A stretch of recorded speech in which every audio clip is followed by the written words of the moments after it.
Hi dear ones, welcome to CSCB rancour.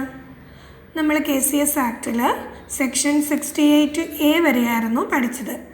എന്താണ് section 68A? Vigilance officer. അപ്പം നമുക്ക് അതിലേക്ക് ക്വസ്റ്റ്യൻസ് നോക്കാം. First question, what is section 68A about? Answer, appointment of vigilance officer.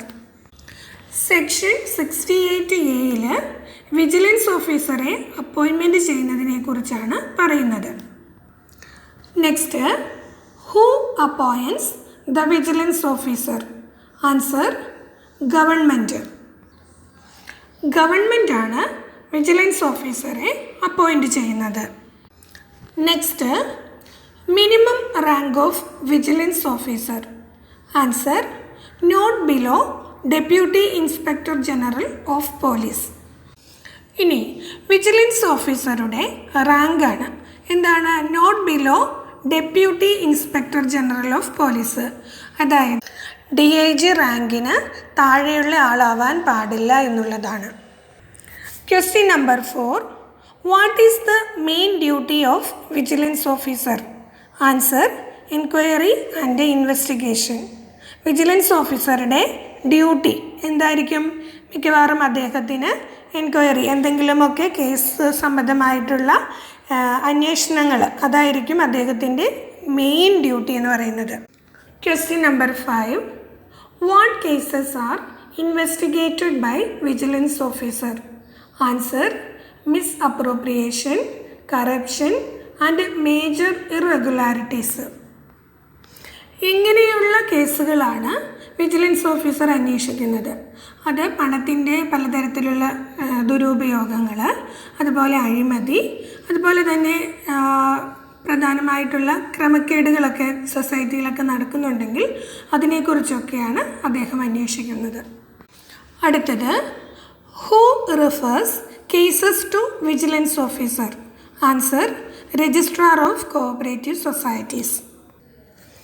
ആരിൽ നിന്നുമാണ് vigilance officer കേസിലേക്ക് എത്തുന്നത്? അതായത് ആര് റെഫർ ചെയ്തിട്ടാണ്? അത് രജിസ്ട്രാർ ഓഫ് കോഓപ്പറേറ്റീവ് സൊസൈറ്റിയിൽ നിന്നുമാണ് കേസസ് വിജിലൻസ് ഓഫീസറിലേക്ക് എത്തുന്നത്. Next, how should the vigilance officer conduct enquiry? Answer, as prescribed according to rule. Vigilance officer അന്വേഷണം എങ്ങനെ നടത്തണമെന്നുള്ളതാണ്. അത് നിയമപ്രകാരമായിരിക്കണം. എങ്ങനെ? റൂള് പ്രകാരം, KCS റൂള് പ്രകാരമായിരിക്കും വിജിലൻസ് ഓഫീസർ അന്വേഷണം നടത്തുന്നത്. Question number 8, under whose control is the vigilance officer? Answer, registrar of cooperative societies. Vigilance officer ആരുടെ കൺട്രോളിലാണ്, ആരുടെ നിയന്ത്രണത്തിലായിരിക്കും? അത് RCSൻ്റെ, രജിസ്ട്രാർ ഓഫ് കോഓപ്പറേറ്റീവ് സൊസൈറ്റീസിൻ്റെ അണ്ടറിലായിരിക്കും അദ്ദേഹം വർക്ക് ചെയ്യുന്നത്. അടുത്തത് നമുക്ക് സെക്ഷൻ 68B ആണ് പഠിക്കാനുള്ളത്. Power of government or registrar to deal with irregularities etcetera. നമുക്കിതിൻ്റെ സബ്സെക്ഷൻ നോക്കാം. Section 68B subsection 1, the government or the registrar, as the case may be, may forward the cases of misappropriation or irregularities or corruption in the society which comes under the provisions of the Indian Penal Code 1860 or and of the Prevention of Corruption Act 1988 to the Police or Vigilance and Anti-Corruption Bureau, as the case may be, for investigation and further action. ഇവിടെ section 68Bയിൽ സർക്കാരിന് അല്ലെങ്കിൽ രജിസ്ട്രാർക്ക് ക്രമക്കേടുകൾ കൈകാര്യം ചെയ്യാനുള്ള അധികാരമുണ്ട്. അതിനെക്കുറിച്ചാണ് പറയുന്നത്. അപ്പോൾ സെക്ഷൻ 68B സബ്സെക്ഷൻ 1 പറയുന്നു, സർക്കാരോ അല്ലെങ്കിൽ രജിസ്ട്രാറോ ആവശ്യാനുസരണം, അതായത് അവരിൽ ആരാണോ അതിൽ കൂടുതൽ ഇൻവോൾവഡ്, ആരെ ബാധിക്കുന്ന കേസുകളാണോ, ഓരോരുത്തർക്കും ഗവൺമെൻറ്റിന് ഇടപെടാവുന്നതുമുണ്ട്, അതുപോലെ രജിസ്ട്രാർക്ക് ഇടപെടാവുന്നതുമുണ്ട്. അതനുസരിച്ച് സഹകരണ സംഘത്തിൽ നടക്കുന്ന ദുരുപയോഗങ്ങൾ, മിസ്അപ്രോപ്രിയേഷൻസ്, അത് പണപരമാവാം അധികാരപരമാകാം, എങ്ങനെയായാലും അത്, പിന്നെ ക്രമക്കേടുകളും അഴിമതി, അതെല്ലാം ഇന്ത്യൻ ശിക്ഷാ നിയമം 1860, അതാണ് Indian penal code act, penal code 1860. അതുപോലെ അഴിമതി തടയൽ നിയമം 1988, അതാണ് പ്രിവെൻഷൻ ഓഫ് കറപ്ഷൻ ആക്ട് 1988. ഇത് പ്രകാരം വരുന്ന കേസുകളെല്ലാം അവ പോലീസിനോ അല്ലെങ്കിൽ വിജിലൻസ് ആൻഡ് ആൻറ്റി കറപ്ഷൻ ബ്യൂറോയ്ക്കോ ആവശ്യാനുസരണം ഗവൺമെൻറ്റിനോ അല്ലെങ്കിൽ സർക്കാരിനോ കൈമാറാം. അതായത് ചുരുക്കത്തിൽ പറഞ്ഞാൽ സർക്കാരിനോ അല്ലെങ്കിൽ രജിസ്ട്രാർക്കോ സഹകരണ സംഘത്തിൽ ദുരുപയോഗവും കറക്ഷനും ക്രമക്കേടുകളും ഒക്കെ നടന്ന് കണ്ടെത്തി കഴിഞ്ഞാൽ നിയമപ്രകാരം ആ ബന്ധപ്പെട്ട അന്വേഷണ ഏജൻസികൾക്ക് കേസ് കൈമാറാനുള്ള അധികാരമുണ്ട് എന്നുള്ളതാണ്. Next, section 68B subsection 2. The registrar shall be the authority to accord sanction for inquiry or investigation and also for taking cognizance of an offence under the Prevention of Corruption Act 1988 against the members of the committee and or officers and servants of the society. 68B subsection 2 പറയുന്നത് രജിസ്ട്രാർക്ക് ഈ അന്വേഷണവും ചോദ്യം ചെയ്യലും ഒക്കെ നടത്താനായിട്ടുള്ള അനുമതി നൽകാനുള്ള അധികാരമുണ്ട്. അതുപോലെ തന്നെ പ്രിവെൻഷൻ ഓഫ് കറപ്ഷൻ ആക്ട് 1988 അഴിമതി തടയൽ നിയമപ്രകാരം കമ്മിറ്റിയിലെ അംഗങ്ങൾക്കും ഓഫീസർമാർക്കും അതുപോലെ ജീവനക്കാർക്കുമെതിരെ കുറ്റം പരിഗണിക്കുന്നതിനുള്ള അധികാരവും രജിസ്ട്രാർക്കുള്ളതാണ്. അതായത് ഇവിടെ പറഞ്ഞു കഴിഞ്ഞാൽ സഹകരണ സംഘത്തിലെ കമ്മിറ്റി അംഗങ്ങൾക്കോ അല്ലെങ്കിൽ ഉദ്യോഗസ്ഥർക്കും എതിരെ അഴിമതി തടയൽ നിയമപ്രകാരം അന്വേഷണം നടത്താനും കുറ്റം പരിഗണിക്കുന്നതിനും രജിസ്ട്രാർക്ക് അനുമതി നൽകാനായിട്ടുള്ള അധികാരമുണ്ട് എന്നുള്ളതാണ്. Next, section 68B subsection 3. In the case of chief executive officers appointed by the government department shall be the sanctioning authority. Chief executive ഓഫീസർമാരുടെ അധികാരം അത് പറയുന്നതാണ് സെക്ഷൻ 68B subsection 3. അതായത് സർക്കാർ വകുപ്പ് പ്രകാരം നിയമിച്ച ചീഫ് എക്സിക്യൂട്ടീവ് ഓഫീസർക്ക് അനുമതി നൽകുന്ന അധികാരിയായിട്ട് പ്രവർത്തിക്കും എന്നുള്ളതാണ്. അതായത് അദ്ദേഹമാണ് സാങ്ഷൻ ചെയ്യുന്നത്. ഇപ്പോൾ ഒരു എൻക്വയറിക്ക് ഒക്കെ രജിസ്ട്രാറുടെ അനുമതിയോടുകൂടി ആണെങ്കിൽ പോലും അവിടെ ചീഫ് എക്സിക്യൂട്ടീവ് ഓഫീസറുടെയും കൂടി ഒരു സാങ്ഷൻ, ഒരു അനുമതി അത് വേണ്ടി വരുന്നുണ്ട്. അതിനെക്കുറിച്ച് പറയുന്നതാണ് സെക്ഷൻ 68B subsection 3. ഇതിൻ്റെ ബുള്ളറ്റ് പോയിൻറ്റ്സ് ആക്കിയിരിക്കുന്നത് നോക്കാം.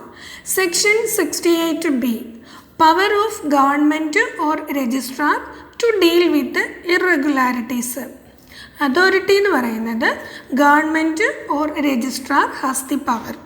Scope, cases of misappropriation, irregularities or corruption in societies. Applicable laws Indian penal code 1860 and Prevention of Corruption Act 1988. Action: such cases can be forwarded to police or vigilance and anti-corruption bureau.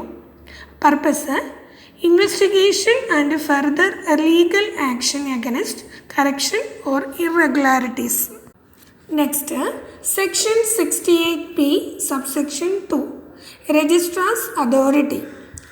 Registrar's role acts as the sanctioning authority. Scope of power: can permit inquiry or investigation. Legal basis: applies under the Prevention of Corruption Act 1988. Targets: members of the committee, officers and servants of the society. Function: grants approval for taking cognizance of offences. Next, section 68B subsection 3, sanctioning authority for chief executive officers. Provision applies to chief executive officers. Appointment: specifically those appointed by government department. Function: grants approval for inquiries, investigations or cognizance of offences. ഇനി നമുക്ക് കഴിഞ്ഞ ക്ലാസ്സിലെ ക്വസ്റ്റ്യൻ്റെ answers നോക്കാം. The first private TV channel company in Kerala is dash. Answer Asianet. Next, meaning of euthanize. Answer mercy killer. അതായത് ദയാവധം. ഈയിടെ നമ്മുടെ ഇന്ത്യയിൽ അങ്ങനെ ഒരു കാര്യം നടന്നു, അതിനെക്കുറിച്ചൊക്കെ അറിഞ്ഞു വയ്ക്കുക. ഇനി മെൻ്റൽ എബിലിറ്റിയാണ്. 1, 4, 11, 29 dash then 199.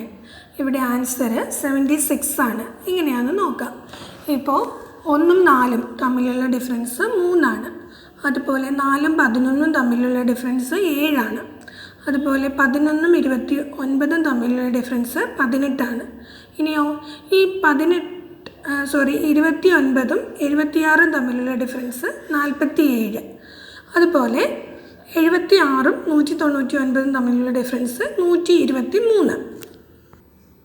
ഇനി ഈ ഡിഫറൻസുകൾ കണ്ടല്ലോ, ഈ ഡിഫറൻസുകൾ എന്ന് പറയുന്ന ഈ 3, 7, 18, 47, 123 ഇവ തമ്മിലുള്ള ഡിഫറൻസ് നോക്കൂ. അത് 3ഉം 7ഉം 4ൻ്റെ ഡിഫറൻസ്, 18ഉം 7ഉം 11ൻ്റെ ഡിഫറൻസ്, അതുപോലെ 47ഉം 18ഉം തമ്മിൽ 29ൻ്റെ ഡിഫറൻസ്, അതുപോലെ 123ഉം 47ഉം തമ്മിൽ 76ൻ്റെ ഡിഫറൻസ്. അതെന്ന് പറയുന്നത് ആദ്യത്തെ ആ സീരീസ് തന്നെയാണ്. അപ്പോൾ അങ്ങനെയാണ് അതിൻ്റെ ആൻസർ കിട്ടിയിരിക്കുന്നത്. Now your time to answer. Who was the first governor of Kerala? Next, meaning of tribulation. Next, 3, 11, 23, 39, 59 and 83 then dash. Leave your answer in the comment box and stay tuned for the next episode. Thank you.